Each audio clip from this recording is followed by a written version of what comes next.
Hi everyone, it's me Amy. I am the numbered one. I'm here in my studio today, the new revised studio / office space, and I'm excited to talk to you today about the differences in type 1, type 2, different types of diabetes. November is Diabetes Awareness Month, so it's a really good time to get familiar with the fact that there's different types, and the different types are actually very, very different from each other. Awareness is key.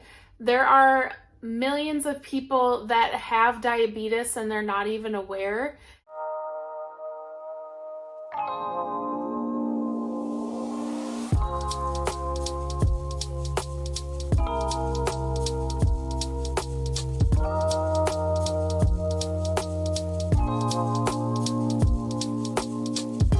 And they're not even aware. I'll look and I'll find the actual number, and I'll post it on, or I'll put it on the screen here. But there are millions of people with undiagnosed diabetes. There are millions of people worldwide with diabetes that, that it's diagnosed. Unfortunately, they can't afford their supplies and they're struggling for their lives. And then there's millions of us who have our supplies, have what we need, but it's still a daily struggle because this disease is just not easy to deal with. And I'm talking more so about type 1 versus type 2, but type 2 is not a walk in the park either, as any of you know who are watching who are type 2 diabetic. So real quick, I'll also post a link to the Mayo Clinic's website where they describe what diabetes is and the differences. Please do your research as far as that goes, because that is not my job. That's not what I'm here to do, and that's not what I'm going to be talking about today as far as all of the actual facts and what it is. But just going to do a quick overview.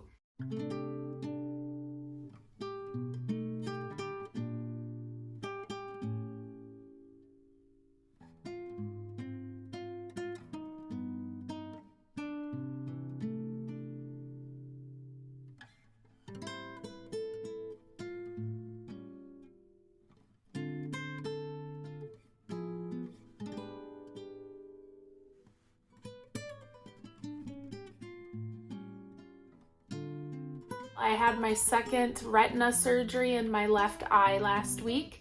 I am a type 1 diabetic. I have had it for over 35 years. And very recently, a couple months ago, I learned that I have diabetic retinopathy. So it's very unfortunate, and I have learned so much, kind of the hard way. Actually, yes, the hard way the last couple of months. But I'm getting through it, and I'm so thankful that I have one of the best, if not the best, retina specialists in the area. I live in the Minneapolis-St. Paul area, and he is by far, because of his confidence and because of his experience, it's really helped me going through this process. So has the love and support from my son and my parents and my family and friends. Like, all of that has helped so much. But I found out a couple months ago, because one morning I woke up and had a shadow covering some of my vision. I went to the eye doctor that week. She immediately said, your retina is detached and it's an emergency. You need to see a retina specialist today, hopefully. This was a Friday afternoon.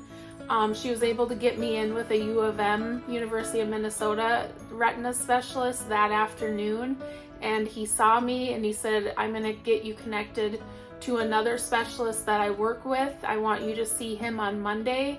And I went and saw him on Monday, and by Tuesday I was in surgery, and both of them were doing my surgery, trying to attach my retina again. They did attach it, and it was pretty miraculous because my retina was not okay in my left eye. I'll show you images and whatnot, but it was detached and it had a lot of scar tissue, a lot of extra vessels in there. Long story short, I've had 2 surgeries now. The first one went good. We thought it was actually going to stay attached, and we thought it was going to be okay for the long run. And unfortunately, a couple weeks later, it started to detach again. and it formed some holes in the retina. And that was just from all of the scar tissue and all of the disease in there. So my retina specialist last week, he went in and removed that bad part of the retina. I'll try to show you here in a different video, but he explains it where, like, think of like a fitted bed sheet. If you're trying to put a full-size bed sheet on a queen-size bed, you're going to be trying to pull, that fitted bed sheet, pull it over the bed and trying to pull it tight around the edge, right? And it just doesn't fit. So that's kind of what happens with the retina when you have diabetic retinopathy, is blood vessels are forming under the retina, under and around. I'm not actually even super sure, but they're forming in your eye, and your eye is trying to protect it. So it's forming these extra blood vessels. So they start getting like grouped together. They start bleeding. Scar tissue starts forming, and basically it's pushing on your retina and pushing on your retina, and that's when it can become detached.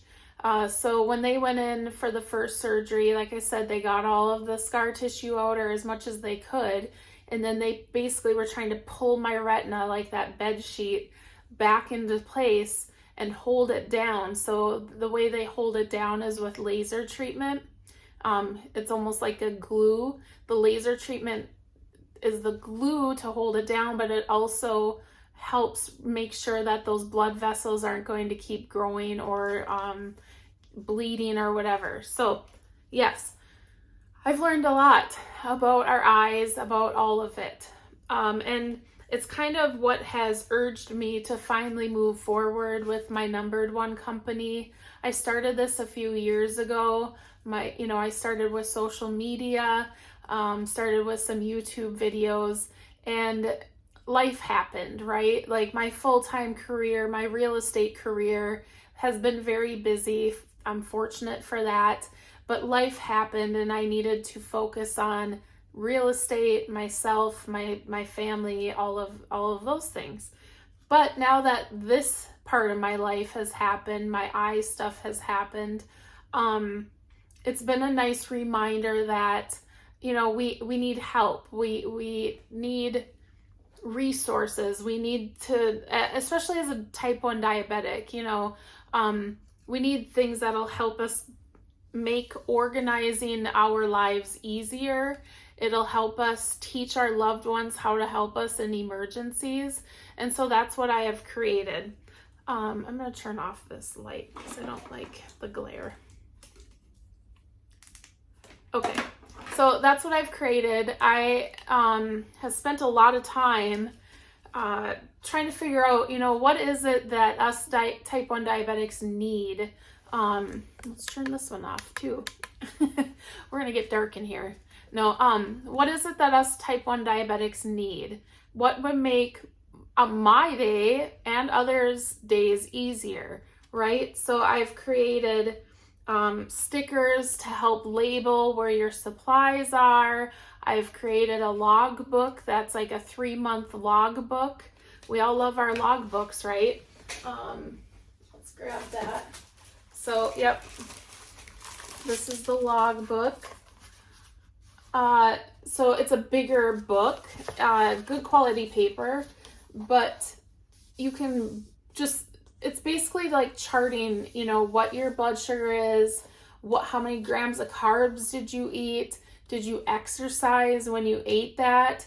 And I know, believe me, I know with technology now, this is not necessarily needed, but what I prefer is writing things down. When I write things down, I remember it more. And also the charts that like Medtronic or, like the apps we have where we can see what our blood sugar has been doing, and giving us all of that data, that's kind of too much information for me. Like when I go to the doctor and they print out all of the graphs and all of the info, it's like, okay, cool. What am I supposed to do with all of this info? In the past, for me, anytime that I have written down, like, what am I eating? how often am I exercising? When I'm writing things down, it makes me more mindful as the day goes on. So it helps me just be healthier. So I think this logbook is a really good option for that. And again, I am making these so you can buy them in my store. I also have created some checklists, and I just love these. There will be virtual options, like virtual downloads of the logbook where you can just download it, print it, and make it yourself. And then there will be virtual downloads for these checklists as well. But I'm kind of old school, and I know a lot of you are too, where you prefer to have this, right? Like, I love that this is laminated. Let me grab a marker here. These are laminated, so you can write notes on them. You can check the little box. Let's see here. I just did a pump change. Oops. So on the weekly to-do list, number 2 is change pump site. So I'm going to give that a check mark. And this is dry erase marker, so this will come off of there now. Let me grab an eraser here. Oops. I just have stuff falling all around.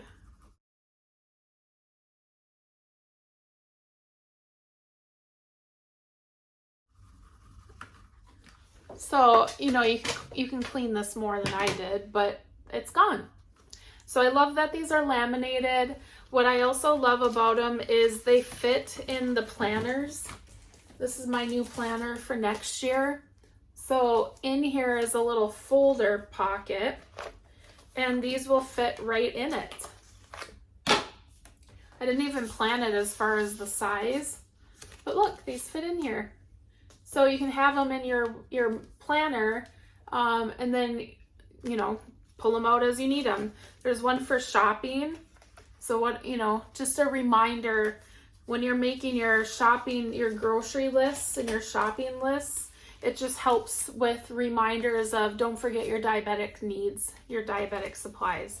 Then I have 2 for traveling. One is for people who use the insulin pens, and the other one is for pumps and sensors for both. And then I have another one, weekly to-do checklist. So, you know, change your sensor, meal prep, order prescriptions, go to the doctor, make doctor appointments. Again, these are pretty basic, pretty self-explanatory, but it's nice to have these as a reminder. So I have those. I also created these little sticker sheets. These are little labels. They're cloud shaped. And they can go on, well, here's one I put on this sensor. They're smaller, but I like that. So, you know, you see the little label there. So that says sensors. Then there's others. So there's like patches, syringes, pen needles, test strips, reservoirs, batteries, cotton swabs, lancets, glucose supplies. So these are just little labels, and I love that they're cloud shaped, so they're very forgiving. If you don't center this, and someone like me who has OCD, if it's like a little off-centered, who cares? You know, you can't really tell because they're very forgiving. So yes, there are these sticker sheets available. I also have some others that I'm creating. There's going to be a lot of stickers coming to my shop soon. And then last but not least, I think this is probably the most important thing. I created these little cards. They're emergency cards. And what it is it explains what to do if I'm having a diabetic emergency. Now, the reason for that is, you know, my loved ones, my family who are with me, my friends who are with me, I want them to know what to do in an emergency. And step 1 is call 911 if needed, right? Like if I'm unconscious, or if something's telling you you need to call 911, just please call 911. But as a backup, there's also some other info, like, you know, look at my pump. What is my blood sugar right now? Is it low? Is it under a 70? Is it like does my pump just say low? If it just says low, that means this is like urgent emergency, call 911. If it only says high, same thing. It should never say that, right? So this hopefully will help people, because the biggest takeaway from this is if my blood sugar is low, please do not ever give me insulin. Please. That I've heard people say, oh, I know what to do and how to help a diabetic in an emergency. And you just give them food and they'll be okay. Well, no, not always do we need food. Sometimes we're not feeling good because our blood sugar is high. And if you give me food, it's going to make it higher. I need insulin when it's high. I need water when it's high. I need maybe 2 small crackers to help the insulin and the ketones and the water and everything work together. But please don't feed me, you know. If my blood sugar is very low, please don't give me insulin. And it's okay if you don't know, but here's like, this can help you, right? And on the back, there's some symptoms of low blood sugar. People can write their emergency contacts, name and phone number there. And then this fits in wallets. It fits in my supply case. And these are cheap. Like I laminated them so that they'll last a lot longer. And they're just a really good resource for diabetics to have with them.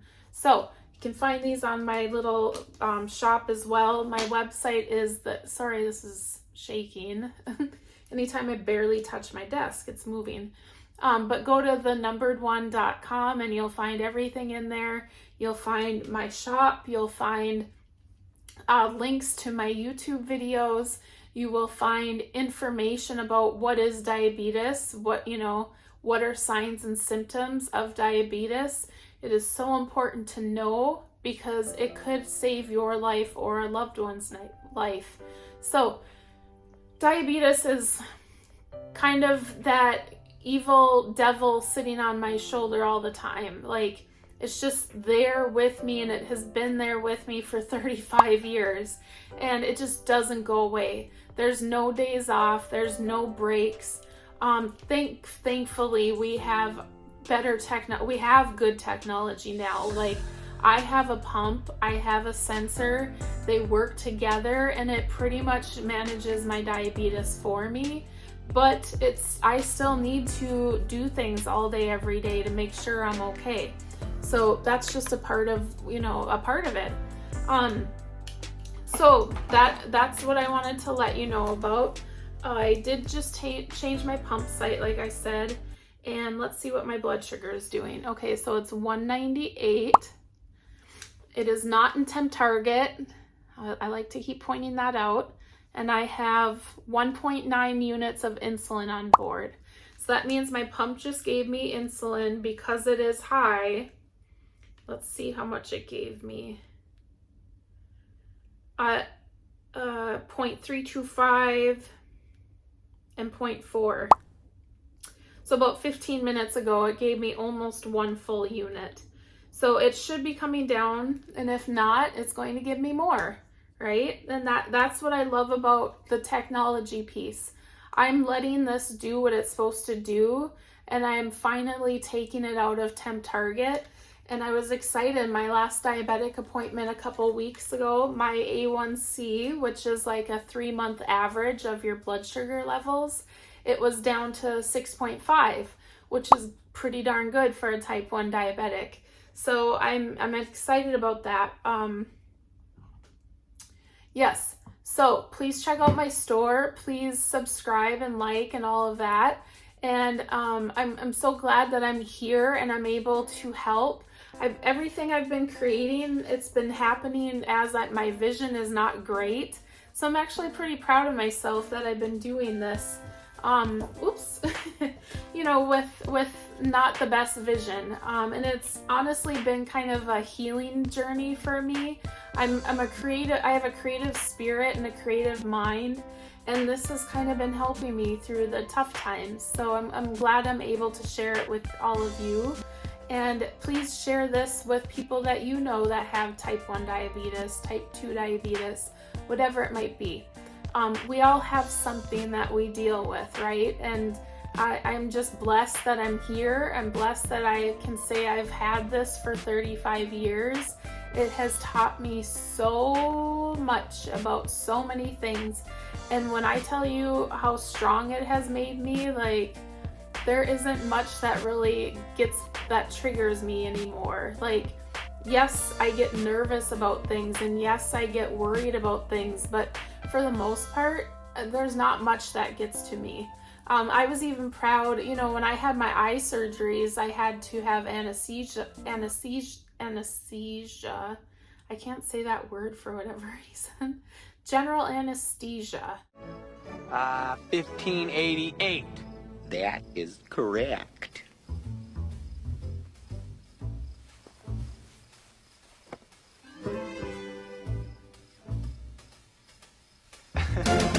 Okay, I think I said it right that time.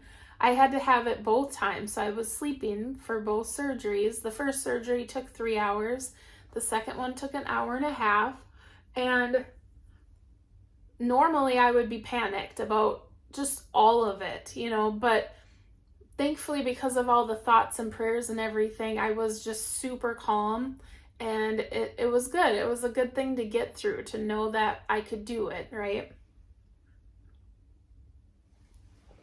So anyway, time to get to work. I have a lot of stuff to do. I need to start printing more logbooks, start printing more checklists, getting things ready, and also putting stuff in my shop for sale. Right now, the only thing I have in there is my sticker sheet. So I just took product photos, and it was so fun to take my first product photos. So I'm gonna put the products in the shop and get them all ready, and you guys can go in there and buy them whenever you want. Like I said, there will be virtual download options, and then also the physical products. And I am just excited to get this going. All right, love and peace to you all.